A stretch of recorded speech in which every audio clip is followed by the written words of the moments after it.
Ce programme vous est offert par UBA, Africa's Global Bank.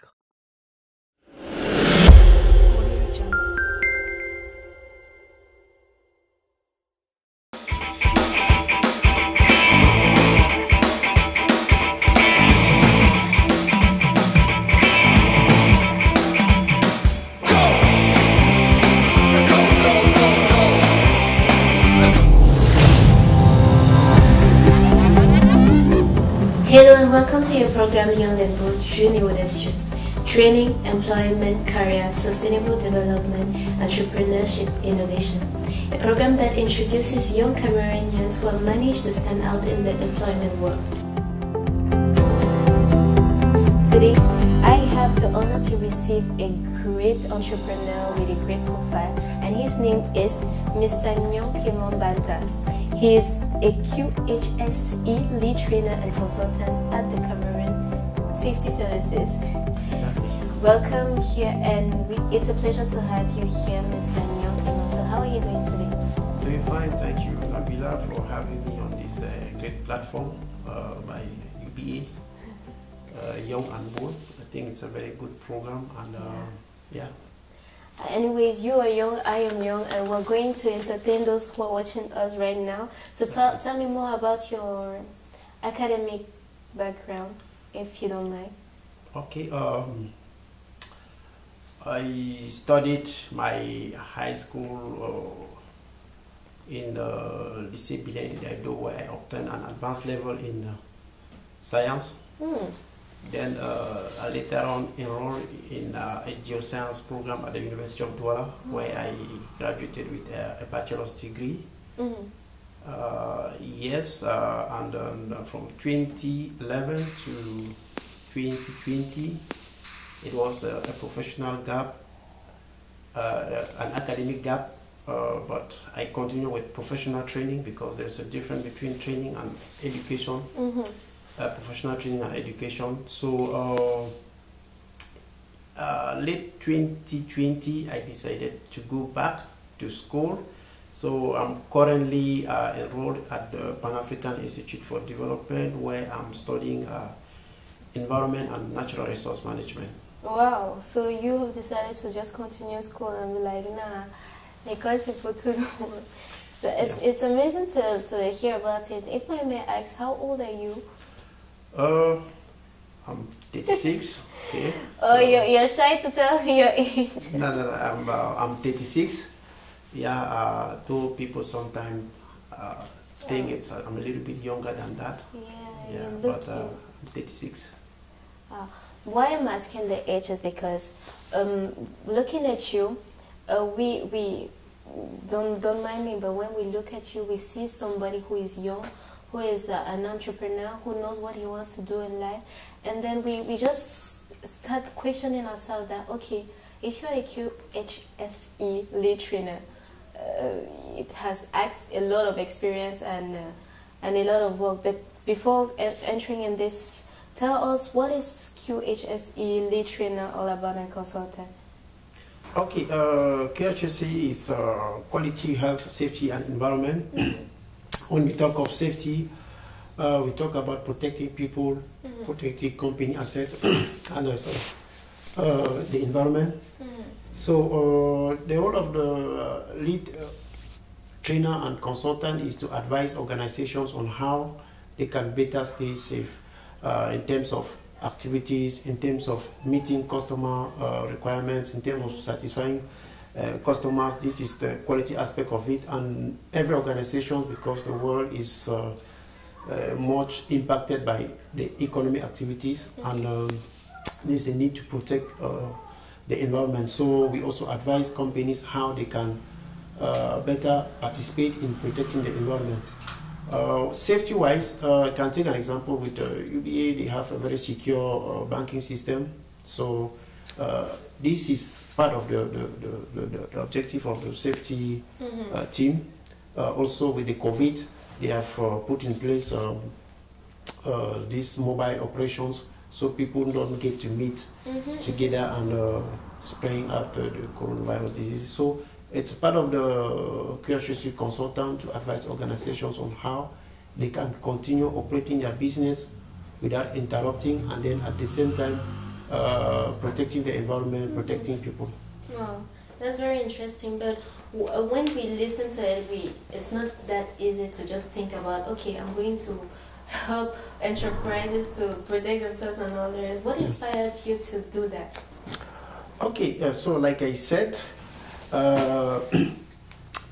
when I joined this oil and gas service company in 2011, yeah, and in the oil and gas industry, there are a lot of risks, there are a lot of dangers, because you know, people are very, when you just go to the petrol station and you give your money, you said they should fill you gasol or petrol, but you don't know from where it comes.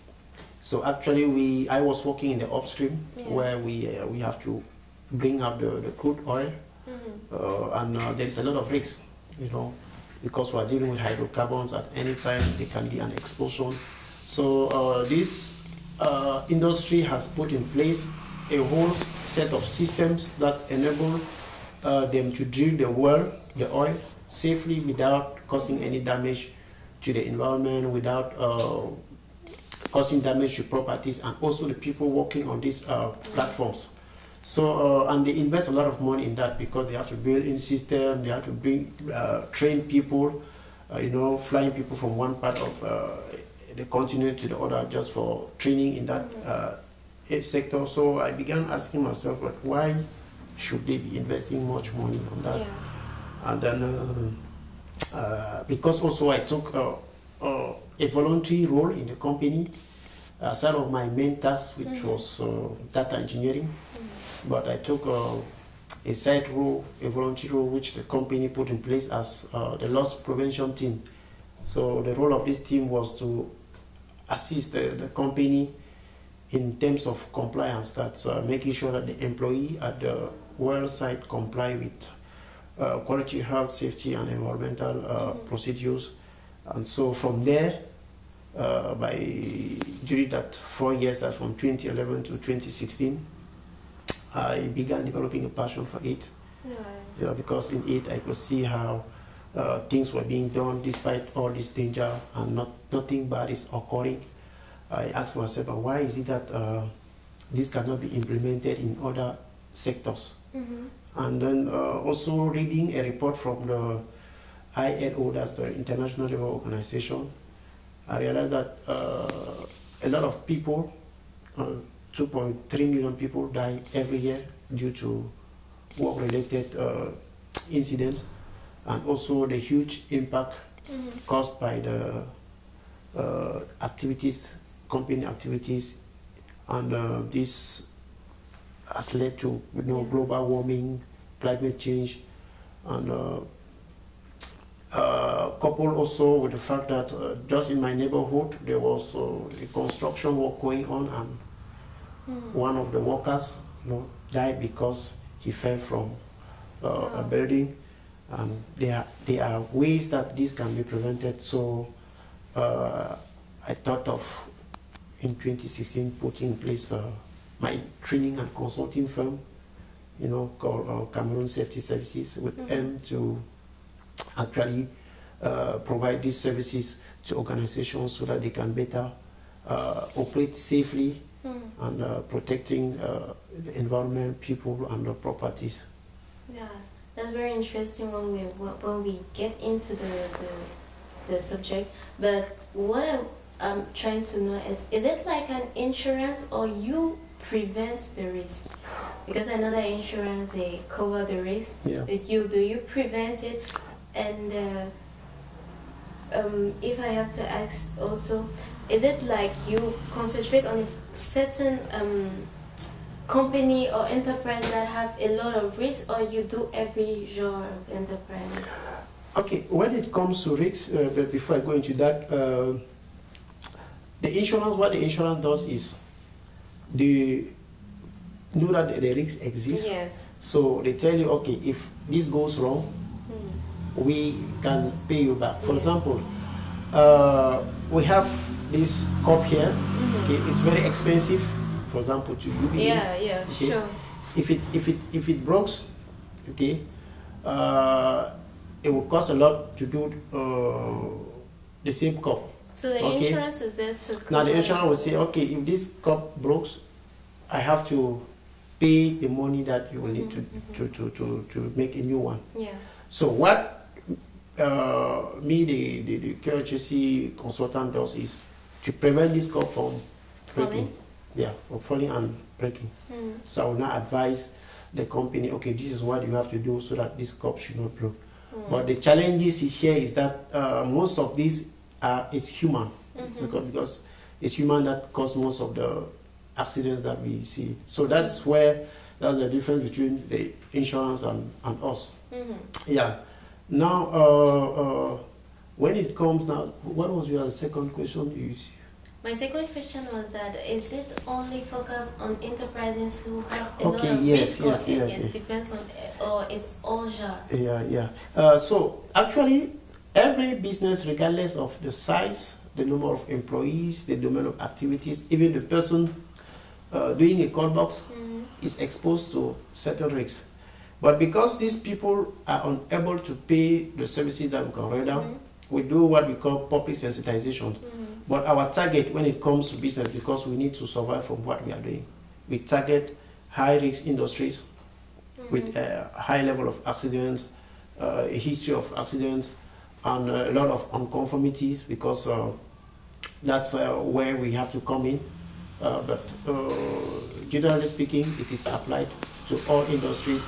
But because only a few can pay for our services, we go for the few that can pay for our services. So every employee in a company needs a first aid training, for example. Okay, every employee in a company needs to know how to extinguish a fire should in case there is a fire outbreak. Okay, every employee should be able to provide assistance to someone who is in a situation that needs help. Okay, so we provide training that will help company employees to be able to stop a fire before it's outspread, to provide first aid assistance before maybe the medical ambulance comes, because this is very important. Small gestures can save life. So that's generally what it is. The industry where we intervene, we have oil and gas, we have the service companies, we have manufacturing companies, we have agro industry. So we have communication as well. Okay, so we have one client some few months ago who was in the communication sector. So we serve a diverse. Wow, it's very, like I said, it's very interesting to listen to you talk about the risk and all what your enterprise or your consultant agency does. And what I'm going to ask is that, did you face some difficulties or some challenges while opening your consultancy? Because it's not everybody who just give all his money, his patience and everything to an entrepreneur just like that. Yeah. So what are the difficulties you face and the challenges maybe? Yeah, difficulties when you start to be self-employed as entrepreneur, it's always there, because challenges, they come in many forms. There are companies that have been stable for the past 20 years, but since last year they have stopped operating because of the COVID. You know, so it's part of the difficulties. But talking now from my own point of view, it was challenging because it is my domain. It's a professional service. So many people, many companies do not believe in it, though it have an impact, a direct and indirect impact on their activities. So I had to do a sensitization to organization, and also to make myself known, because nobody will give you a contract or call you for a training service if he or she doesn't know you. It's true. Yeah, and also you need an office space, because if you want to invite somebody or you have a meeting with a client, though you could do it in a hotel, but if you have to invite a client, you have to come in an office, and the office also have to look good and all those kind of things, and it requires money. So for my case, though I was working in the oil and gas service company, but when the oil price dropped and I was laid off, it was a little bit challenging because I had to manage the little resources I have. Oh, yeah. Okay, and at the same time start a business. So what I did is, with these challenges, I was operating from home. So I had a home-based office. So I would arrange in such a way that I could rent a conference hall where I would organize some kind of training. Yeah. Yeah. So that was in 2016, and then also the taxation process. You know, you are new, you are alone, you need to be declaring taxes, you don't know how it works, it's your first time. And you don't have a lot of resources. You don't have a lot of resources, you pay someone who has the expertise to do that for you, so you have to go to the taxation. And at the taxation is anyone who wants to extort money from you because you are new and all those things, it can discourage someone. Yeah. So that's why sometimes some people might be operating illegally, but I didn't want to go illegal. Okay, actually. So it's good to justify yourself. Because actually, I didn't want to go illegal. Again, I also, during that same period, I attended, 1 year before, that's 2015, I attended the Cameroon Leadership Academy, where I met some friends, I created a network. And so the organization, which is put in place by Wide Africa, were following my activities because then I didn't have a website. I just created a Facebook page where I was communicating the different things, sharing some content with on the internet. And 1 year after attending this program, late 2016, the organization, you know, gave me an award in the field of recognition award in the field of environmental works. So I started getting some motivations, and gradually the challenges, I was not really seeing it, as the passion was there also, I kept resisting, and people, some few friends, like when the Tony Elumelu Entrepreneurship Program was launched in 2017, because I didn't have entrepreneurial skills, though I have the expertise to provide training and consulting in my field of expertise, but I didn't have this entrepreneurial, like negotiation skills, communicating on my business and how to recruit, you know. So when I saw this program that they are recruiting, that the founder of UBA has a program that wants to train 10,000 young Africans, that's 1,000 every year. Yes. So I applied. Okay, I was hesitating to apply, but I just said anyway, I could benefit from the 12-week mentoring program, and also the training materials can help me to look at my business in a different way. So that year, 2017, there were 93,000 applicants, so they have to select 1,000. So I was lucky enough to select. You were among the select Cameroon Safety Services amount is 1,000.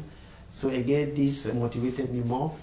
I started seeing that, oh, this it means that what I'm trying to propose is encouraging.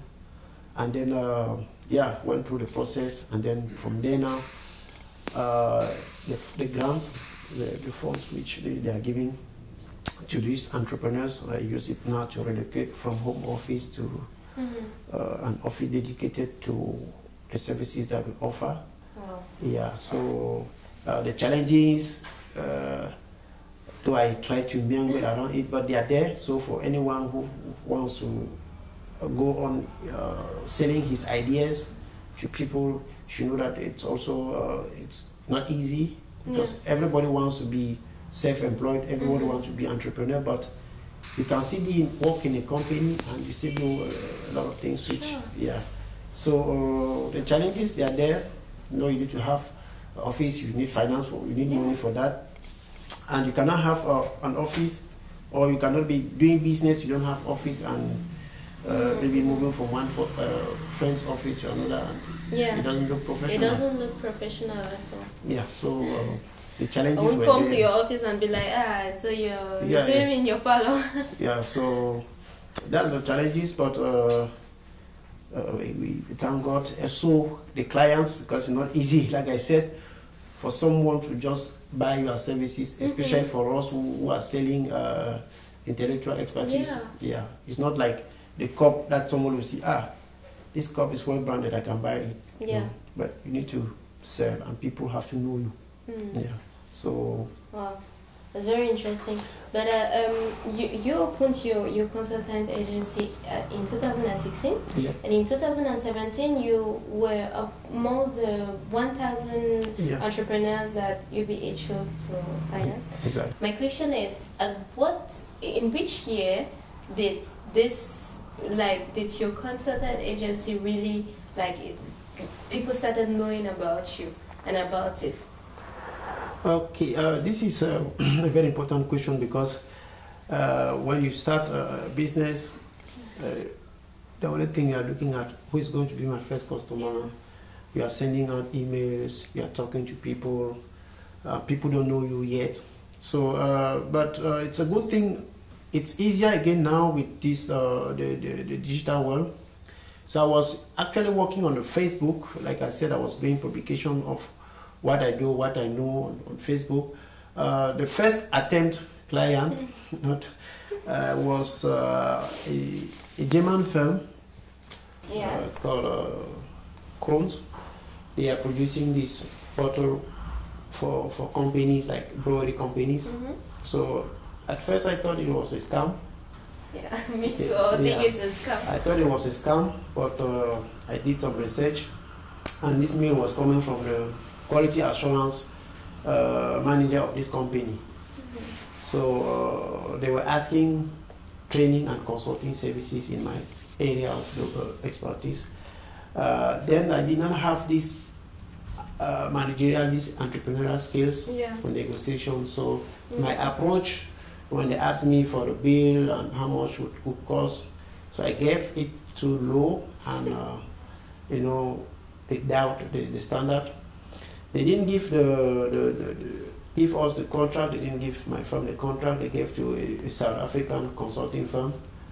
But I was too eager to know why, so I kept on talking with the quality assurance manager why that happened, to which company have been given the contract. So he was good enough to link me with this South African firm to which they gave the contract. He even gave me the name of the managing director. I went into contact with them. We just discussed, and just in case there are future projects like that, we could work together. And, so it was a tentative one, but it motivated me again. Like, okay, it means that people could see what I'm doing. So until after to numéro, the program, I got the finance, I moved to a new office. Our first client, I think, was Dangote, Cameroon. Yes, so we were supposed to provide firefighting training and firefighting and emergency training to their staff. So we did that successfully. Then other clients start coming, like Gola Energy, which is the liquefied natural gas platform in 3D, where we went there to do some noise survey. And then other companies like Marco Industry, Chronotrans, and then some private individuals, because we have a range of services. So that is how clients started coming in, and then we started also organizing public training where individuals who are interested to start a quality health, safety and environmental profession, they can come to us, we train them, we give them certifications. And we went into partnerships with other organizations like the World Safety Organization, the Professional Evaluation and Certification Board, so which permit us to provide ISO training. ISO is the International Organization for Standardization. So that's how we were able to build up and to start delivering training in companies and public trainings as well. That's nice. So your first contract was a very nice one.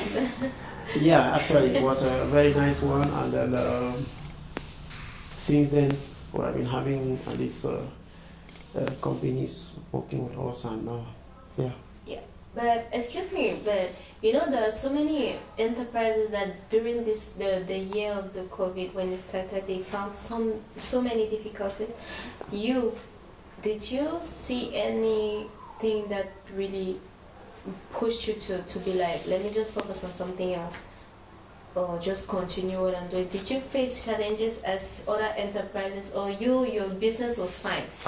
It wasn't fine because we were doing physical training, and so when there was lockdown, so when it started with lockdown in other countries, but before that, when the COVID started, I knew that it's going to affect a lot of sectors in Africa and worldwide. So I knew that because lockdown have started in other countries, it's going to follow in Cameroon, and they are refusing people from gathering, and most of our training is gathering. So we were using the digital platforms like the Zoom to organize virtual training, but again this was not beneficial because most of the trainings now were free. So because we are doing to safety, what I had to do is to launch a new services, which was cleaning and disinfection. So that is where our eco cleaning services came into life. So we were now proposing to disinfect organizations, offices, and so you see, in any bad thing, there's always a good thing. Exactly. So that's where the eco cleaning services came in, and we did some disinfections with some few clients, and yeah. Oh, that's very nice. But in the view of this amazing career you've had, as young as you are, did you have any role model or somebody who influenced you to do what you're doing now? And if yes, who is it? Because we might be interested to know. Okay, as role model, not directly into what I am doing, but something similar, but in a different aspect. Sure. I have he's a coach to me, Nyong Clement. I know of Yes, he's a role model to me in his approach, in his professionalism, and the way he does things. It has greatly motivated me, and it is also thanks to one of the programs that his friend is organizing, that's the National Forum on QHSE, where he gave me the opportunity to be as a trainer with other experts coming from France. So he's always encouraging the youth. I follow every aspect of what he does, and I make sure that he works with very big firms. But yet he still have time, to share inspiring content, and he's open for advice. He advises a lot, and so he's one of my role models. Anyways, I hope Mr. Nyong Clement is going to watch this. So we're going to take a little break for the HR Minute, a section in which our human resource expert answers the question. Bienvenue à la Minute RH. Aujourd'hui, nous allons parler de l'évaluation interne. Si vous êtes un manager, si vous êtes un jeune chef d'entreprise et que vous voulez mettre sur pied un processus d'évaluation à l'interne, ou alors vous voulez modifier un processus existant, qu'est-ce que vous devez savoir? La première chose à savoir, c'est que l'évaluation n'est pas une obligation pour l'employeur. Mais lorsqu'elle existe au sein de votre entreprise, vous avez l'obligation de communiquer aux travailleurs les dates et les délais afin de permettre à ceux-ci de bien se préparer. C'est quoi l'évaluation? L'évaluation, c'est un moyen ou un outil efficace qui permet de faire le point sur la situation des ressources d'une entreprise. Et 3 personnes sont concernées. D'abord le salarié, parce que pour celui-ci, c'est l'occasion pour le salarié d'avoir des séances de discussion avec son supérieur hiérarchique. C'est l'occasion pour celui-ci de parler de ses besoins en formation, de ses besoins en développement de compétences. Pour le manager, c'est l'occasion également pour lui d'évaluer ses travailleurs. C'est l'occasion d'être à l'écoute de ses collaborateurs. C'est également l'occasion pour lui de booster l'engagement de ses équipes. Pour les ressources humaines, l'évaluation permet à la fin du processus d'évaluation de ressortir les besoins de formation et de pouvoir mettre sur pied un plan de formation. C'est également l'occasion pour les ressources humaines de déceler les besoins en mobilité de poste pour les travailleurs, pour ceux qui veulent changer de département, ceux qui aspirent à de nouvelles fonctions. Le processus d'évaluation permet aux ressources humaines de déceler ce type de besoins. Maintenant, lorsque vous voulez, quel nom vous pouvez donner à votre processus d'évaluation interne? Évitez de chercher les noms à la mode. C'est facile. Cherchez un nom qui correspond à votre entreprise. Ne cherchez pas des noms à la mode parce qu'une entreprise a utilisé un certain nom. Vous utilisez également le même nom pour votre processus d'évaluation. Certaines entreprises utilisent des termes comme évaluation des performances. Pour d'autres, il s'agit d'une évaluation du rendement. Pour certains encore, ils utilisent des termes one-to-one session ou alors contribution ou amélioration. Toujours est-il que vous devez chercher un mot qui se rapproche le plus de votre entreprise, qui correspond le plus à votre entreprise. Parlant de la fréquence des rencontres pour les évaluations, c'est à vous de décider maintenant. En fonction du type d'évaluation que vous choisissez, vous pourrez déterminer la fréquence et en fonction des besoins de votre entreprise. Elle peut être annuelle, elle peut être mensuelle, trimestrielle. Toujours, elle doit être adaptée à votre entreprise. Et vous devez vous dire, l'évaluation n'est pas un processus simple. La mise en place n'est pas un processus simple. Donc, vous avez besoin de prendre du temps, de travailler avec vos chefs de département afin de déterminer quel est le type d'évaluation qui correspondra le plus à votre entreprise et qui sera utile pour vos travailleurs et puis va vous aider à mettre sur pied une bonne stratégie d'entreprise. J'espère que ces quelques astuces, quelques conseils vous sont utiles. Si oui, je vous donne rendez-vous à la prochaine édition. Merci. Votre compte vient d'être crédité. Votre compte a été débité. Léo vous a envoyé un OTP par SMS. Saisissez-le pour valider la transaction. Entrez le mot de passe unique que vous venez de recevoir pour valider votre inscription. Votre compte a une vie. Ne la ratez pas. Souscrivez aux alertes SMS. UBA, la banque digitale leader.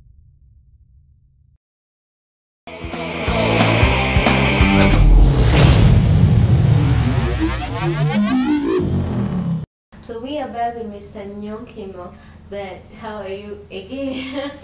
Doing fine. Now the stress has gone, we're okay. But the question I'm going to ask right now is, even though you opened your consultant agency, did you feel as you needed to continue training, or you thought that, or you in your mind you knew that you knew already how to do this thing and then you don't need to acquire more again? Yes,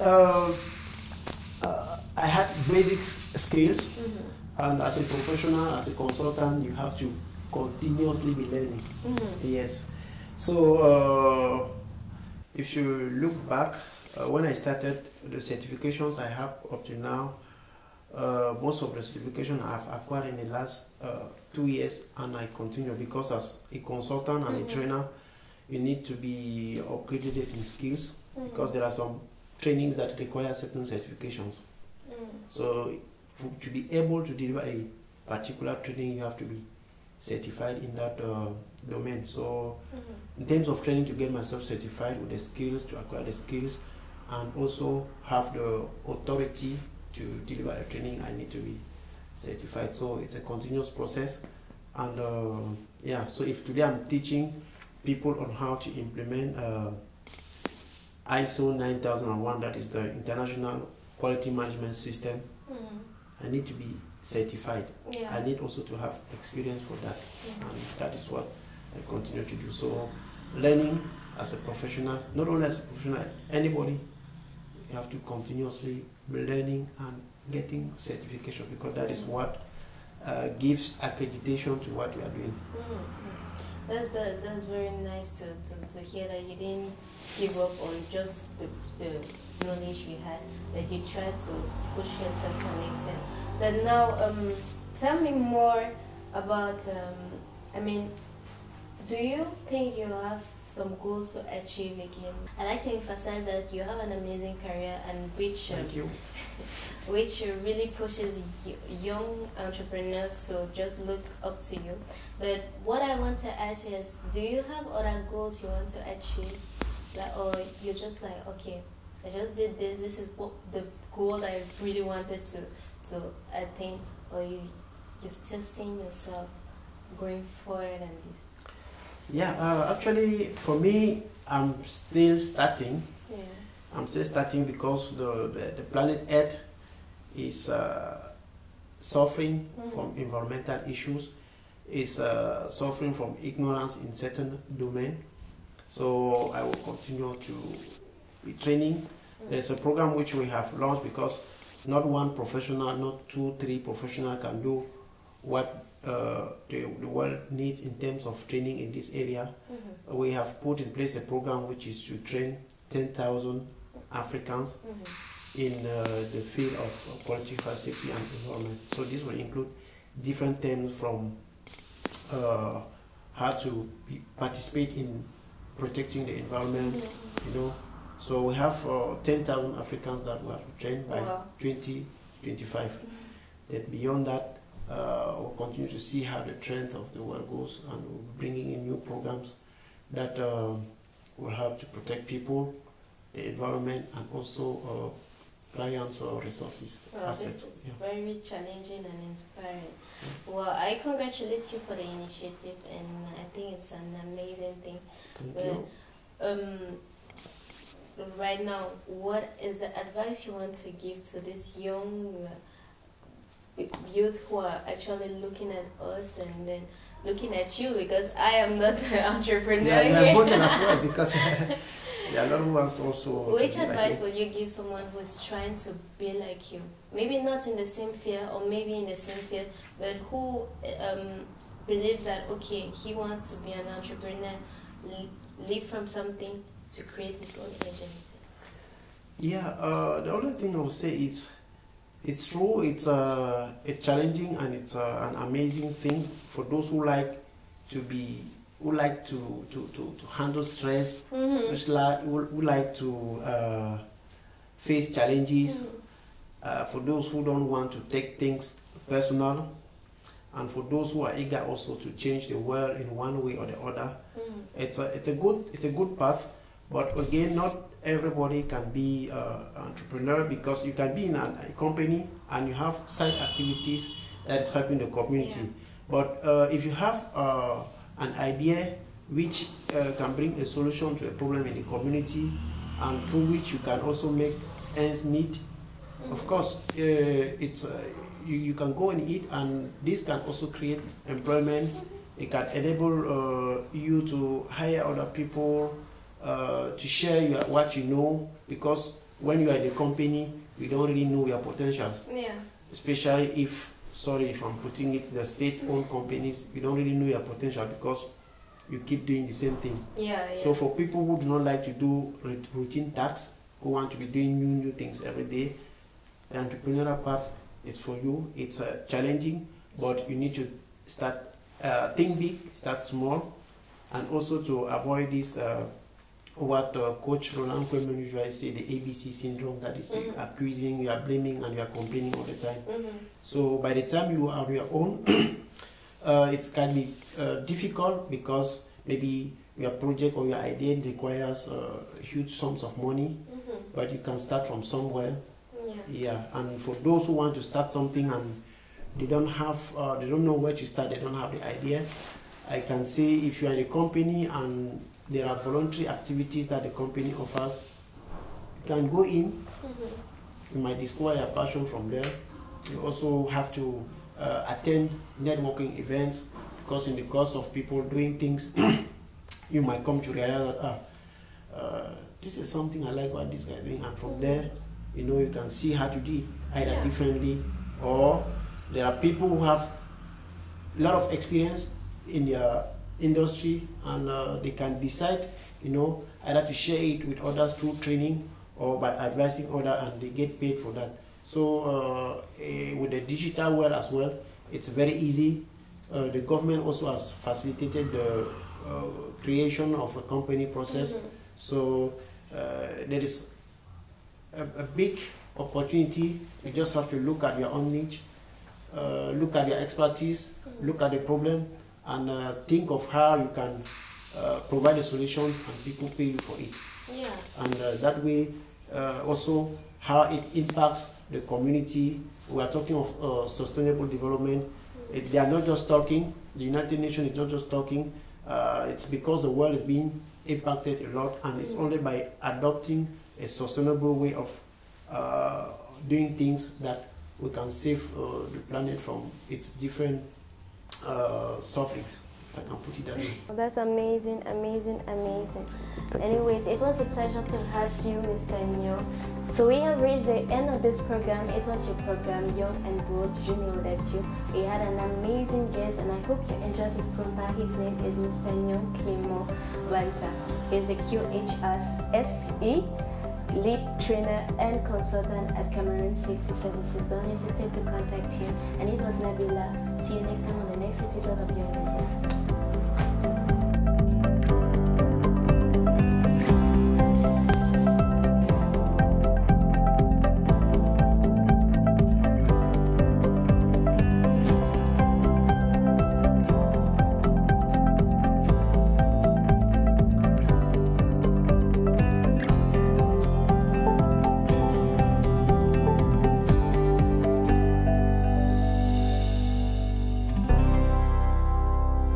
Ce programme vous était offert par UBA, Africa's Global Bank.